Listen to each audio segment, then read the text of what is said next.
Good morning, Bucknutters, and I really mean that.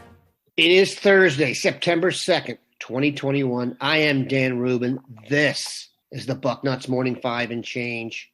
If it's Thursday, that can mean only one thing. 24/7 Sports Director of Recruiting, Steve Wiltfong, has joined us. Steve, are you ready for some football? I'm just surprised I'm on today. I know Thursday's my regular slot, but with the season opener, I figured you would have got a much better guest than me. It was possible, but you hog up the salary cap so much that I wasn't able to move the funds around quickly enough. That doesn't matter because you're ready to roll. Ohio State opens the season at Minnesota in a Big Ten showdown. National spotlight, Fox TV, 8 p.m. kickoff. I don't know what I'm going to do to get through the day to get there. Steve, are you geeked for the real beginning of another college football season? So you didn't count week 0 and Illinois versus Nebraska as the beginning of the real college football season? I absolutely did not. As I get older, these games, I'm excited to take my kid to soccer practice later today. That's what I'm excited for. My kids can now move themselves around, so I don't take anybody anywhere. But I will be geeked and parked in front of the TV for the Buckeyes. Pat Murphy and Steve Hellwagon are in Minnesota. They will have everything you need to follow the game. They are there with bells on. They are the guys you want to follow all day today for the festivities leading up to what should be a glorious affair. We will discuss what we think will happen in the Big Ten opener. But first, let's hop into Steve's wheelhouse, and that is recruiting. Steve recently had a discussion with an in-state target for Ohio State that has some intrigue surrounding him. That is Wayne offensive lineman Emil Wagner. Could you bring us up to speed on the Dayton area offensive lineman? Yeah, so he has been long saying that he's going to announce his college decision in January at the All-America Bowl on NBC, but there's some buzz now that he may come off the board sooner. And he's got 3 game visits lined up for the month of September. He's going to be at Kentucky for their season opener this weekend, and he's going to be at Ohio State for their home opener against Oregon in that top 10 showdown. And then he's going to be at Penn State for the whiteout against Auburn. And he said these game visits will be a big part in his decision-making process as he tries to narrow his list to 1, which also includes Maryland and Notre Dame. I think when you look at this Ohio State class right now, Dan, it's obviously uber talented, but the offensive line remains a need for them moving forward. I think George Fitzpatrick is going to be a stud for the Buckeyes down the road. I think he's going to blossom into the next high round draft pick and a guy that I wouldn't be surprised if we're shooting up the rankings as it continues. That was a big recruiting win for them, beating out Oregon and Oklahoma, two other schools that I think do a terrific job of not only recruiting offensive linemen, but obviously developing them under Bill Bedenbaugh at Oklahoma. And then obviously Mario Cristobal has his hands all over it at Oregon.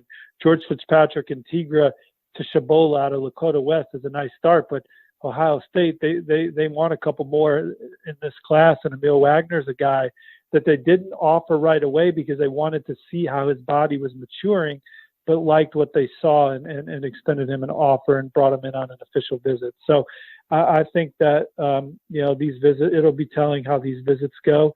And obviously that weekend against Oregon is shaping up to be a monster recruiting weekend. Oregon at Ohio State is going to be a religious experience, so kind of weird. But speaking of weird, perhaps you've heard of a school called Bishop Sycamore. That's a weird situation. You know what's funny about Bishop Sycamore is all these writers that young recruiting writers that go out to all these schools that were hyping up Bishop Sycamore in the off season, breaking their thumbs to go delete their tweets promoting that program. Yeah, we were lucky to have kind of an inside word on this group, and I'll just say that the coverage and the goings-on were not a surprise to us. However, we did have someone in attendance, Bill Kurlick, because IMG was here, and they are loaded with future Buckeyes, we hope, one of whom, Carnell Tate, has announced he's making his decision. How optimistic should Ohio State be about IMG's best receiver? Man, I feel really good about it. Not only is he IMG's best receiver, he's one of the best receivers in the country, regardless of grade, and certainly in the conversation as receiver number one in that 2023 class. We saw him.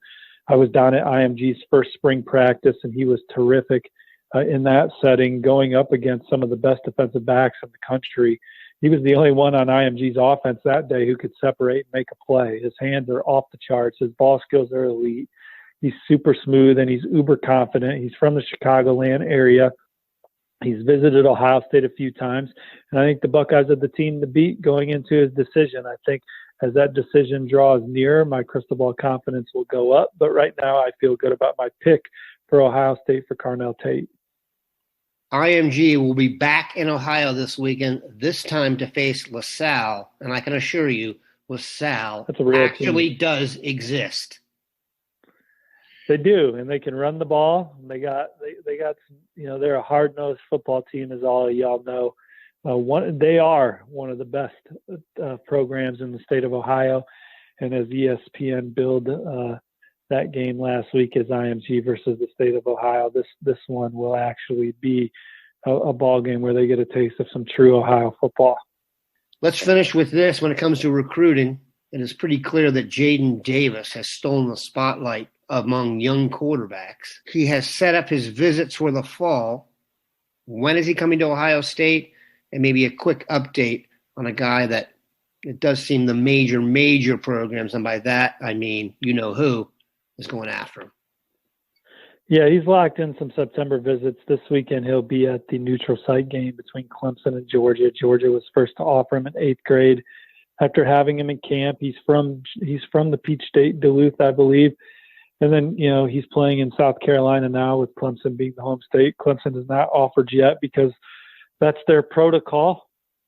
Ohio State has offered because they've had him in camp, and their protocol is to offer guys that they think are good players, and they had him in camp, and they think he's a really good player, and they want him to come to Ohio State, and he's been to Columbus, and he's going to be back for the Oregon game, and then he's going to visit Penn State, who's also offered Mike Yurcich there. He's going to be there for the whiteout against Auburn. But I think that obviously there's a tremendous amount of interest in Ohio State. We talked about it on a Bucknuts Morning 5, either the last one or the one before that, where Ryan Day and Lincoln Riley have made really nice impressions on Jaden Davis's family.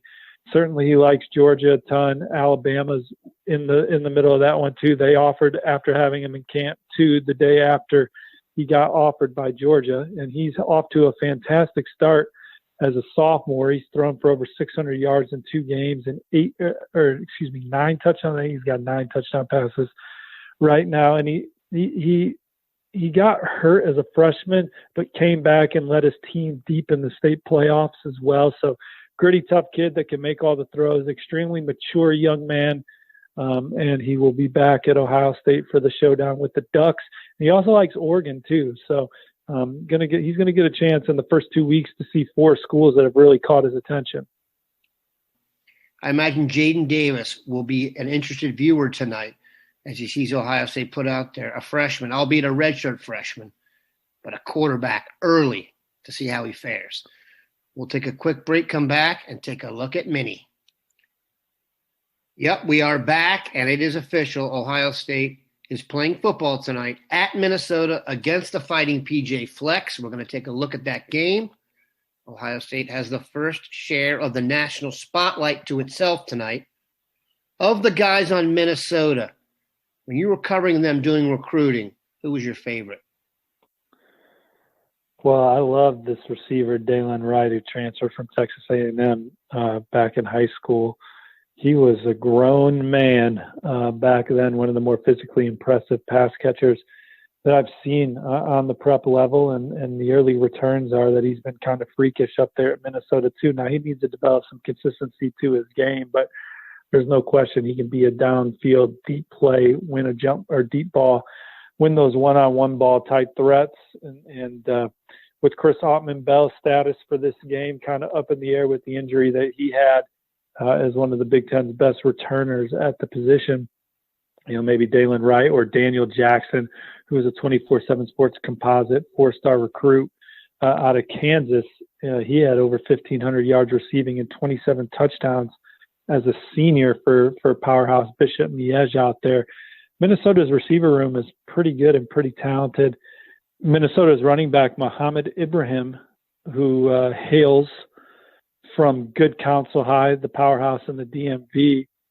He's a guy that we had ranked higher than our peers, but still ranked as a 3-star. But we had him significantly higher than everybody else in that 3-star realm. Chose Minnesota over Kentucky and Iowa. So kind of under-recruited, even though he comes out of that powerhouse that's produced the likes of Stephon Diggs. But he's in that 2017 class. Ibrahim was a guy that certainly every school in the country had a chance to evaluate with some of the guys that were his teammates at Good Counsel, but ends up at Minnesota and having a terrific career. And a guy that, again, we ranked a little higher than our peers, but still not high enough as he's going to be a draft pick, I would say.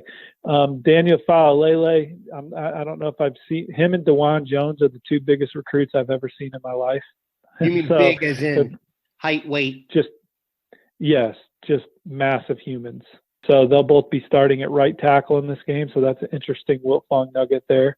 Those guys are just massive. I still regret the DeJuan Jones ranking as much as any ever, because if you go back and think about it, just how good a basketball player he was, how nimble he was, and just how massive he was. I mean, he's going to play in the NFL, I would think. So, and if you look at Minnesota's secondary, Terrell Smith was one of the fastest players in Georgia. He's a senior now. He's a 4-star recruit for us coming out. And then Tyler Newbin is he was a 4-star out of Chicagoland. He's a big 6'2", 6'3" safety. So Minnesota going to be big on the back end. And they have another kid on their defensive line, Asizi Odamewo, who's from the same high school as DeJuan Jones in Indianapolis, who when I met him was another specimen, but extremely raw. But Minnesota has nurtured him and brought him along, and he's got all the traits. So it'll be interesting to see what he looks like on the field tonight against Ohio State. But he will certainly look as ferocious as anybody Ohio State's going to see this year. I just posted the Bucknuts Roundtable. My prediction is Ohio State 45. Gophers 20. What is your prediction for tonight? I think Ohio State will win easily. I don't know what that score will look like. Minnesota did not have the kind of year they wanted to have last year, so we'll see how they bounce back from that this year. With they have a veteran quarterback, Tanner Morgan, who's won a lot of ball games, and veteran offensive line. But this is an Ohio State team that I think is built to win it all, and they've had all year to prepare for Minnesota, and so I think they'll come out and flex some muscles tonight. We cannot wait to see the flex. We appreciate Steve stopping by. Have a good one, Bucknutters.